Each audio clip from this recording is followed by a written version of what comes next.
विकार युक्त स्वभाव वाला कैसे भगवान को प्राप्त करता है कि अब आप चाहे मारो या तारो, अब मेरे लिए कोई ठौर नहीं और कोई और नहीं।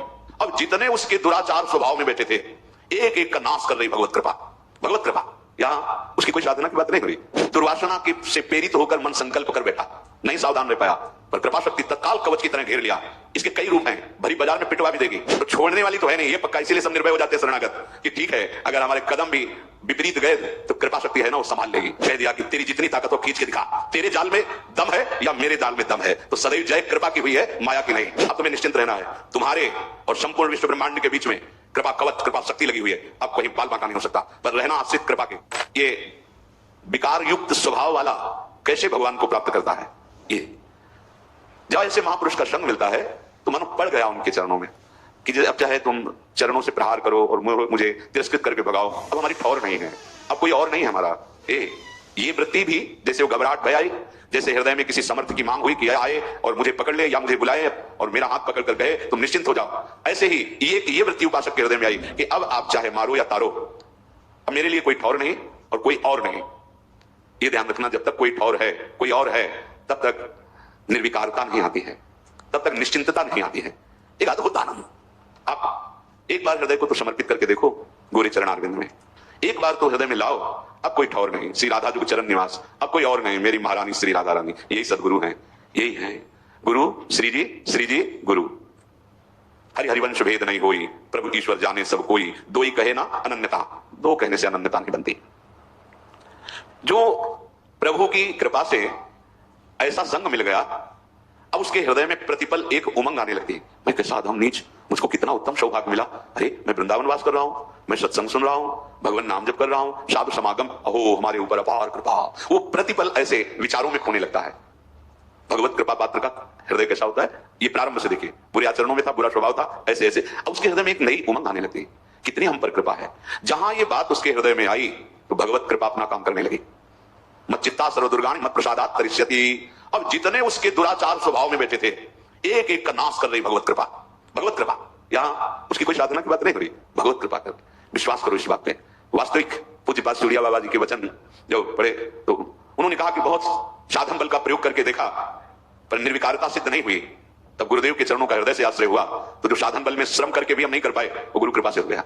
इसलिए गुरु कृपा ही केवलम, गुरु कृपा का एक अपार बल होता है। पर ध्यान रखिए, श्री जी गुरु जी हैं, गुरु जी ही श्री जी हैं, कोई व्यक्ति गुरु नहीं होता, गुरु कभी व्यक्ति नहीं होता। ये हृदय में धारण कर लीजिए, क्योंकि जब तक भाव तुम्हारा नहीं बनेगा, अगर तुम सामने व्यक्ति मानोगे तो व्यक्ति का ही प्रभाव होगा, गुरु का प्रभाव नहीं होगा। अगर गुरु साक्षात परब्रह्म तो फिर व्यक्तित्व तो नहीं दिखेगा, केवल परब्रह्म दिखे, और परब्रह्म का सानिध्य पाने वाला परब्रह्म स्वरूप ही हो जाता है। ब्रह्मविद ब्रह्मयुक्त होती।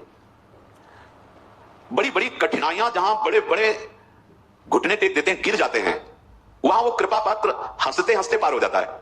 उसको कोई प्रयास नहीं करना पड़ता, ये पक्का पक्का। कई बार जीवन में ऐसा दिखाई दिया है बाद में कि अरे वो तो फिसलन थी, अगर प्रभु वहां से ऐसे ना बचाते तो फिसल गया था। बाद में अनुभव हुआ कि अरे हम जिस मार्ग में जा रहे थे वहां तो काई थी, फिसलन थी, अरे भगवान कैसे कृपालु, कैसे मोड़ लिया। वो इतने कृपालु के उस समय अनुभव भी में क्लेश नहीं आने देते, वो बाद में अनुभव कराते कि वो क्लेश का मार्ग था जिधर तुम्हारे कदम मुड़ रहे थे। उपासक निहाल हो जाता है। प्रभु क्षण मात्र का विलंब नहीं करते। माया जब आक्रमण करती है तो क्षण मात्र का विलंब नहीं करते। भगवान समस्त संकल्पों की सिद्धावस्था है। साधक के हृदय में गलत संकल्प बना कि उनकी कृपा शक्ति आकर के घेर लेती है, कहीं उसका अमंगल नहीं होने देती। ये बिल्कुल अक्षरशः सत्य समझो, जो इस मार्ग में चल रहे हैं वो खुद अनुभव करें। हृदय में दुर्वासना की से प्रेरित होकर मन संकल्प कर बैठा, नहीं सावधान रह पाया, पर कृपा शक्ति तत्काल कवच की तरह घेर लिया। इसके कई रूप हैं, भरी बाजार में पिटवा भी देगी, तुम्हारा घोर अपमान करवा देगी, तुम्हें ऐसा करवा देगी कि आपको लगेगा संसार में मुंह दिखाने लायक नहीं। हाँ, अब चलो हरि का मुख देखो। संसार के मुख दिखाने के लिए तुम्हारा जन्म नहीं हुआ, तुम्हें हरि का मुख देखने के लिए जन्म हुआ है। कृपा के बहुत से स्वरूप हैं। अगर आप भगवत शरणागत हो रहे हैं, थोड़ी मनमानी शुरू कर दी है, तो ध्यान रखना कृपा का मृदु से मृदु भी विधान हो सकता है और कठोर से भी कठोर विधान हो सकता है, पर होगी वो कृपा ही। जो भगवत कृपा है वो कुसुम से भी कोमल विधान कर सकती है और वज्र से भी कठोर विधान कर सकती है। तैयार रहना। ये वज्र से कठोर विधान उसी के लिए होता है जो अहम से युक्त होकर के मनमानी आचरण के लिए कदम उठाता है। तो भगवत कृपा फिर कठोर विधान की रचना करती है, क्योंकि अब तुम बच नहीं सकते।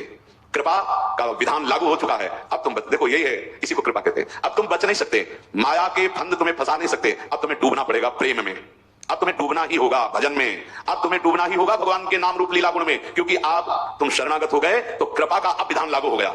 तो काहे को वज्र से कठोर विधान को आप स्वीकार करोगे, भोगना पड़ेगा। वो ऐसी कृपा है पक्का ऐसी स्थिति पैदा कर देगी कि केवल एक मार्ग रहेगा, हरि शरणम, बहुत फिर जलोगे। इसलिए अभी बुद्धि है, होश में हो जाओ, तो कुसुम से भी कोमल विधान करने वाली कृपा प्रभु तक पहुंचा देगी। और अगर आप मनमानी करेंगे तो छोड़ने वाली तो है नहीं, ये पक्का। इसीलिए सब निर्भय हो जाते हैं शरणागत कि ठीक है, अगर हमारे कदम भी विपरीत गए तो कृपा शक्ति है ना, वो संभाल लेगी। तो हम पुचकार के भी नहीं संभालती, जैसे पुचकार के समझाया जा रहा है, तो वही कृपा शक्ति से इस सत्संग मिल रहा है, वही कृपा शक्ति कोई ना कोई आ जाएगा पक्का। ये जीवन में देखा है, जहां कदम लड़खड़ाए किसी न किसी संत के रूप में वही बोला गया है जो अंदर कमजोर हो रहा है। जहां हम कमजोर हो रहे हैं, उपासक जहां कमजोर हो रहा है वही उसको उपदेश दिया। कौन कौन बोल रहा है? वही कृपा शक्ति आकर के उसकी वाणी में बैठ करके मुझे समझा रही। नहीं समझ में आया, चलो आगे। अब वो अपना जो रूप रखेगी वो इतना भयंकर कठोर होगा कि आप सह नहीं पाएंगे और भाग नहीं पाएंगे। कहीं भी भाग के जाओ, भगवान के श्री चरण कमल, कर कमल इतने लंबे हैं, मतलब कोई जगह ही नहीं जहां इनके चरण न पहुंच जाए, जहां इनके हाथ न पहुंच जाए। दोनों बात समझ लो। वामन रूप में आए थे, बढ़ाना शुरू किया अपना, अब ब्रह्मलोक के आगे तो है नहीं, पिछले वहीं तक रुक गया, तो इतना थोड़ी कि केवल ब्रह्मलोक तक। अगर ऐसे और भी तो और भी बढ़ते चले जाते, अनंत महिमाशाली। तो इनकी कृपा भी तो अनंत, कृपा के बहुत लंबे हाथ है। भागो, तभी तो शरणागत का जो रहस्य, शरणागति का जान जाता है शरणागत, वो निश्चिंत हो जाता है, यार मुझे कोई परवाह नहीं। अगर कुछ उद्दंडता भी मन करेगा ना, तो भगवान की कृपा सुधार देगी, ऐसे सुधार देगी ना, दोबारा उधर जाएगा भी नहीं, जाएगा भी नहीं। लिख लो, पर वो बहुत कड़ुआ विधान होगा। अब तो डॉक्टर ने ऑपरेशन करना ठान लिया है, अब आप बच नहीं सकते पक्का। ऐसे ही जब इसका रहस्य समझ आता है तभी मन नाच उठता है कि ऐसा कौन कृपालु है, ऐसा किसका स्वभाव है। हम सबके ऊपर कृपा शक्ति का कार्य प्रारंभ हो गया है, विश्वास रखना। कृपा शक्ति का कार्य प्रारंभ हो गया है। जैसे आप नाम ले रहे हैं तो हरिवंश कृपा, हरिवंश कहां है? मानो दे कृपा से, नाम जब कृपा से, धाम श्री राधिका कृपा बिनु सबके मन नगम, साधु संग अब मोहि भाव भरोस हनुमंता बिनु हरि कृपा मिले। कृपा कृपा कृपा कृपा लागू हो गया विधान कृपा का। करो दंडता, देख लेना कृपा का जो भयंकर रूप तुम्हारे सामने।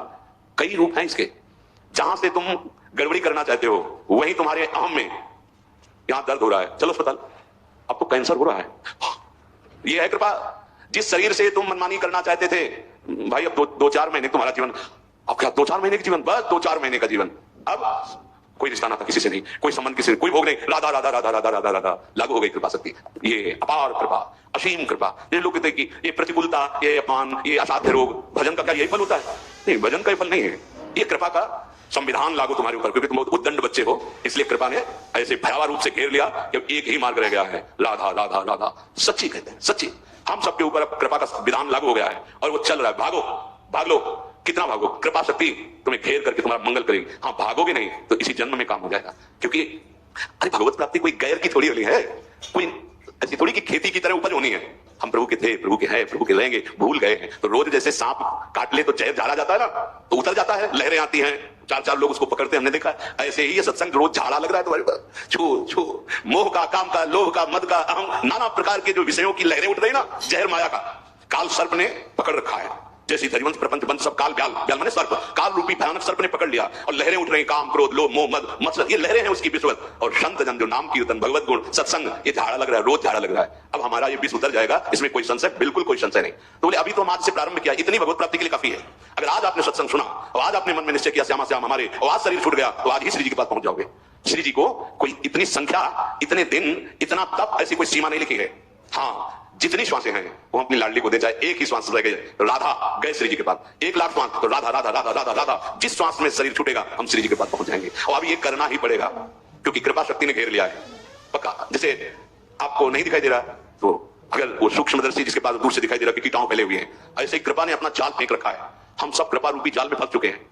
माया जाल से मुक्त करने के लिए कृपा ने अपना सुदृढ़ जाल फैला दिया और माया को कह दिया कि तेरी जितनी ताकत हो खींच के दिखा, तेरे जाल में दम है या मेरे जाल में दम है। तो सदैव जय कृपा की हुई है, माया की नहीं। अब हमारे ऊपर कृपा का जाल पड़ गया है, भागना चाहो तो नहीं भाग सकते, फंस गए। कृपा ने अधीन कर लिया। सुनते थे कि वृंदावन पकड़ लेता है, पर सोचते थे कैसे पकड़ लेता है, हम चाहे तो अभी जा सकते हैं वृंदावन से, कैसे पकड़ लेता है? जब पकड़ लिया ना तो हम चाहे भी तो नहीं जा सकते, चाहे भी तो नहीं, जीना चाहे तो जी नहीं सकते, बाहर से भी और भीतर से भी नहीं जी सकते वृंदावन के। पकड़ लिया वृंदावन ने, सच्ची मानिए।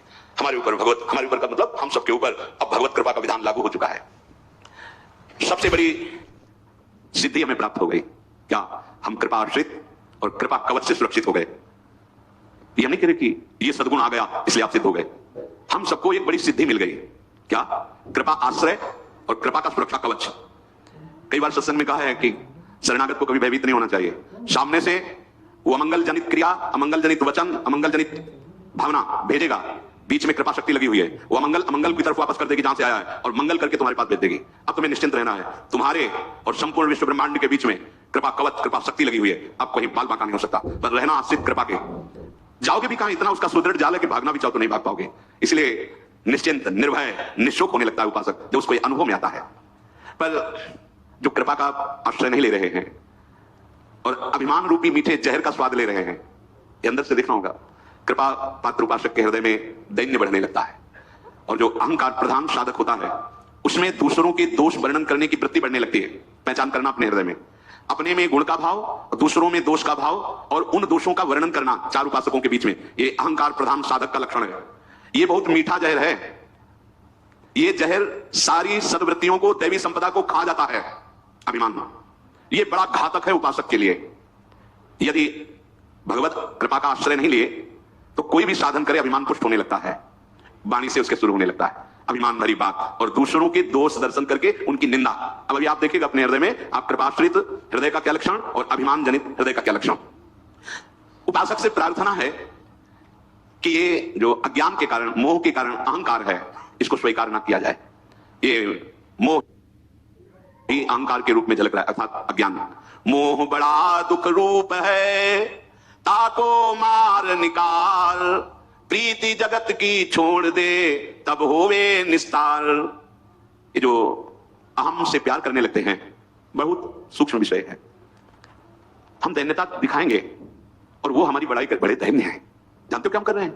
दैन्यता का प्रदर्शन करके अहंकार का पोषण कर रहे हैं।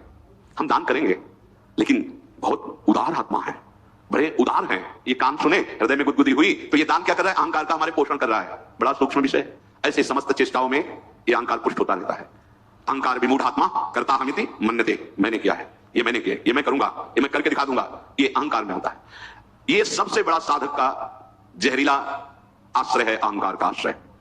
बड़ा दुख पैदा करता है, विकारों का मूल है। इसलिए मोह का विनाश होना निश्चित है। अगर इस मोह का नाश नहीं हुआ तो अहंकार नष्ट नहीं होगा। जब हमारी दृष्टि में मोह होता है, हृदय में अहंकार होता है, तो हमारा दर्शन बदल जाता है, विपरीत दर्शन होता है। अधर्म धर्ममिति या मन्यते तमसावृता, सर्वार्थान विपरीताश्च बुद्धि सा पार्थ तामसी। वो ताम माने अंधकार, माने मोह भाव अहम। जो अहंकार से युक्त बुद्धि होती है वो अधर्म को धर्म मानती है। ऐसा कुछ नहीं है जैसा आप बोल रहे हैं। जब इनसे बात करो कि नौकरी नहीं लग रही, धन कैसे प्राप्त हो, तो कहते सब बटोर के ले जाओगे क्या? उत्तर है नहीं पास में, कह रहे बटोर के ले जाओगे क्या? विपरीत उसका निर्णय, विपरीत चिंतन जाता है। तामसिक बुद्धि, अहम प्रधान बुद्धि अधर्म को धर्म बताती है। सारे भगवत कार्यों में उसकी अश्रद्धा होती है, उसको हर चीज उल्टा नजर आती है। ये अहम का बड़ा विचित्र राज्य है। इसका भी एक अपना प्रभाव है, जैसे भगवत कृपा का प्रभाव है, ऐसे इसका भी अपना प्रभाव है। अगर कहीं पलट कर अपना चिंतन होने लगे तो इसको अवसर मिल जाएगा। ध्यान देना, हम आश्रित हैं, ये चिंतन जहां छूटा, पलट के अपना चिंतन हुआ तो ये सांप की तरह फन काट करके, फन फैला करके ये प्रहार कर देगा। भगवत चिंतन में डूबे हुए देवर्षि नारद जी, सुंदर शीतलबंद सुगंध वायु चल रही है, एकांत पर्वत का क्षेत्र है, कहीं कोई शोरगुल नहीं, एकदम समाधि में डूब गए। ऐसी भाव समाधि लगी नारद जी की, देवराजेंद्र घबरा गए कि अगर इस तरह से इनकी समाधि सुरक्षित रही तो ये हमारे देवराज पद को ना ले जाए। उनको सदैव ये डर बना रहता है कि हमारा पद कहीं कुर्सी न छिन जाए। पद का एक आकर्षण होता है, पद का एक सुख होता है आम में, और वो सदैव इस बात का दुख देता रहता है कि कहीं हमारा पद न छिन जाए। तो काम मले मारो तब सराय सब भेज दिया। और भगवान के नाम में रूप में इतना डूबे हुए कि कोई प्रभाव नहीं पड़ा। प्रणाम किए, काम आदि, बहुत शांत भाव से नारद जी का, कोई बात नहीं, आपका सारा प्रयत्न हो गया, जाओ भगवान हरि का भजन करो, जाओ यहां से। ना तो क्रोध हुआ ना सा। अब वहां से उठे, सीधे भगवान शंकर के पास गए और बोले काम आया था विजय। क्यों? क्योंकि भगवान शंकर ने क्रोध करके उसे, तो ये कब आया? जब अपना चिंतन होने लगा कि हमारे हृदय में तो क्रोध भी नहीं आया, काम का प्रभाव तो पड़ा भी नहीं। फिर आगे की लीला कई बार बता चुके हैं कि इतने बड़े महापुरुष को भी ऐसी दशा आ गई। जब हम भगवत आश्रित, तो समभाव, कोई प्रभाव किसी विकार का नहीं। और जब हम ये अपने में देख बैठे कि कोई विकार मेरे में नहीं, तो विकार ऐसे सिद्ध अवतारी महापुरुष के भी हृदय में अपना